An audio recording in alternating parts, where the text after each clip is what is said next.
Okay, let us continue. Medyo maikli lang yung oras ng isang video. So, we will continue with this one. So, we stop at this one. So, sulat natin. Here are the top search results.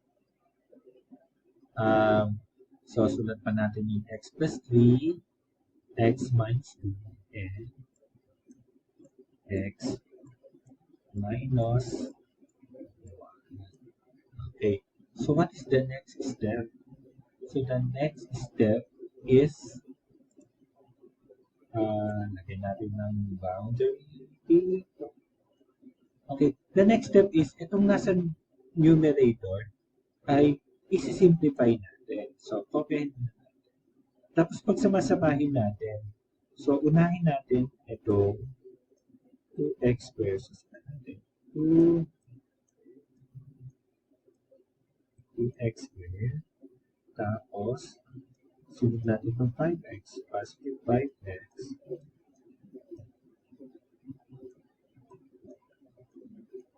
Next, sunod natin itong negative 2x.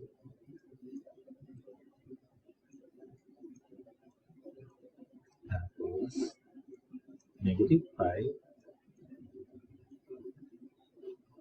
And negative 4. Okay.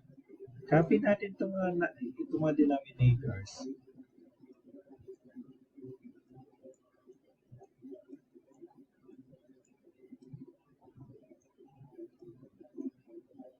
X minus 2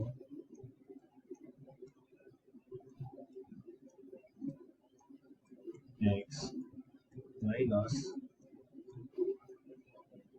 okay. Next. Okay. Teka, baguhin ko lang yung color. Notice na dapat i-combine natin yung mga common terms.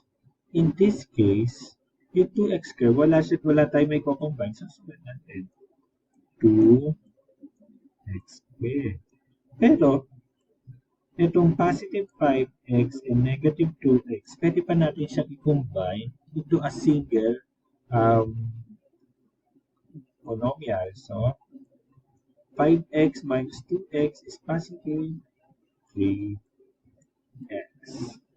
Next, negative 5. Ito na yung natin combine kasi parehas yung numeric. So, negative 5 and negative 4 is negative 9. All over.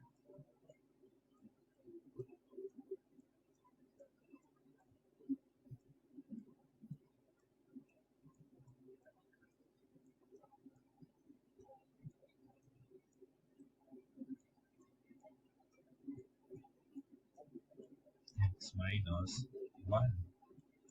Okay. So, before we decide kung ito na ang ating final answer, tignan muna natin to. Notice na nakabuo tayo ng trinomial dito. So, factor muna natin.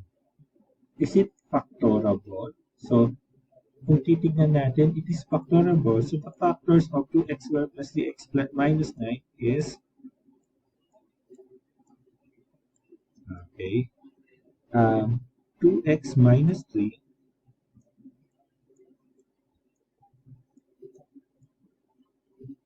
and x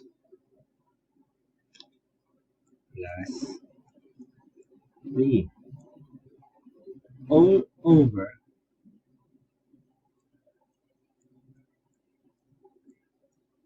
x plus 3 x minus 2 x minus 1. Okay. Medyo mahaba talaga yung process pero we need to solve it. So, what have you noticed? Merong common sa numerator at saka sa denominator. So, dapat, ang general rule kasi is to cancel out the common, the numerator, and the denominator. So, noticeable na may common expressed dito at sa taas at sa baba. So, the final answer is, so na-cancel natin, so ang final answer natin is 2x minus 3 and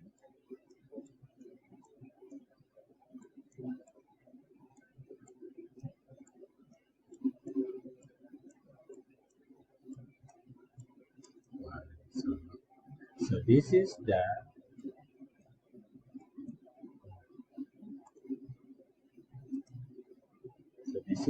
final